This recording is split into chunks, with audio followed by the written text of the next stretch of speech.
When disaster hits, the world calls it an act of God, a flood, a fire, a diagnosis, a moment that splits your life into before and after. They label it, categorize it, and move on. But that phrase has done something dangerous to the human heart, because over time, it has quietly taught us to associate God with destruction.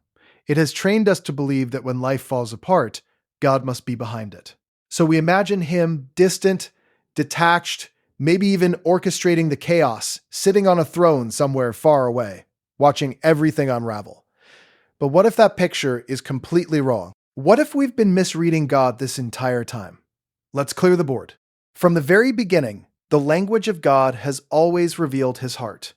In Jeremiah, he says, "I have loved you with an everlasting love. I have drawn you with unfailing kindness." Everlasting, not temporary, not fragile, not dependent on your performance. That means before you ever took your first breath, before you ever made your first mistake, his love was already set on you. And not just love, but kindness. A God who draws, not drives. A God who pulls you close, not pushes you away. But then the question rises, the honest one, the one we don't say out loud but feel deeply. If God is like that, why does it hurt so much? Why does life break in ways we never saw coming? Does he send it? Does he allow it? Does he stand behind it? Listen carefully to what Scripture actually says. He does not willingly bring affliction or grief to anyone. Not willingly. That word matters. It reveals a tension. That the pain we experience is not something God delights in, not something he celebrates, not something that reflects his desire for you. In other words, your suffering is not evidence of his cruelty. It is evidence that we are living in a world that is not yet restored. And this is where everything shifts, because if you want to know what God is really like, you don't stop in the tension, you look at Jesus. Because Jesus is not just a messenger from God. He is the image of God, the visible expression of the invisible. If you've ever wondered how God responds to pain, to grief, to human suffering, you don't have to guess. You can watch him. There's a moment in the gospel that is almost too simple, too short, and yet it carries a weight that can shatter every false image we've built. 2 words. Jesus wept. He stands in front of a grave. He knows a miracle is coming. He knows resurrection is moments away. And yet, he stops. And he cries. Why? Because before he fixes the pain, he enters it. Before he speaks life, he honors the grief. He doesn't rush past the sorrow. He doesn't dismiss it. He doesn't stand at a distance analyzing it. He steps into it, feels it, carries it. That is the heart of God. Not distant, not detached, present. And the cross takes it even further. But God demonstrates his own love for us in this. While we were still sinners, Christ died for us. Not after you figured it out. Not after you became worthy.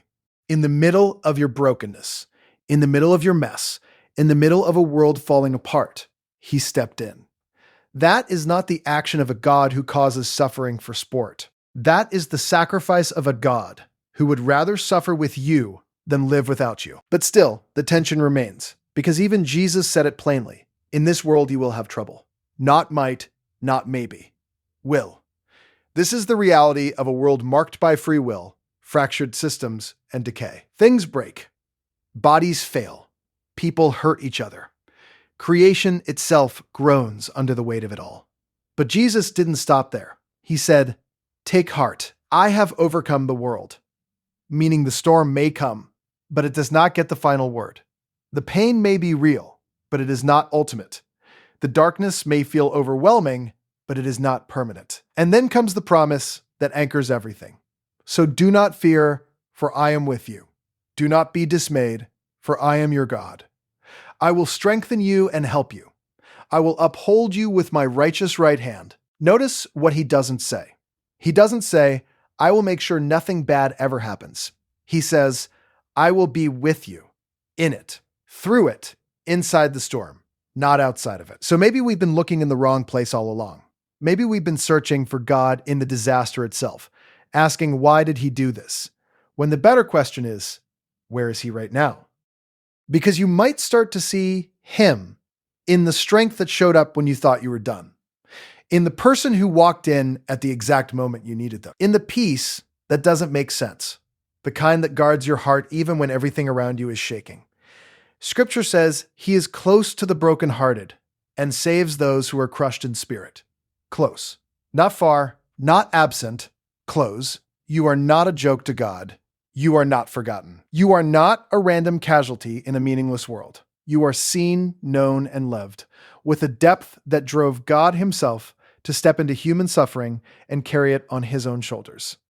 So the next time life falls apart, when the storm hits, when the ground shakes, when everything you built feels like it's collapsing, don't default to the lie that God is against you. Lift your eyes and ask a better question. Where is he in this moment? And you may find him not in the destruction, but in the presence that refuses to leave, in the love that refuses to let go, in the quiet strength that keeps you standing when you should have fallen. Because maybe the greatest act of God, you is not the storm. Maybe it's this, that he walks into it with you and refuses to leave you there. If this changed how you see God, subscribe to Bible Board and stay with us, because there's so much more to uncover. And don't keep this to yourself. Share it with someone who's hurting, someone who feels alone, someone who needs to hear this today. You never know, this might be the moment that lifts them. You're not alone, and neither are they.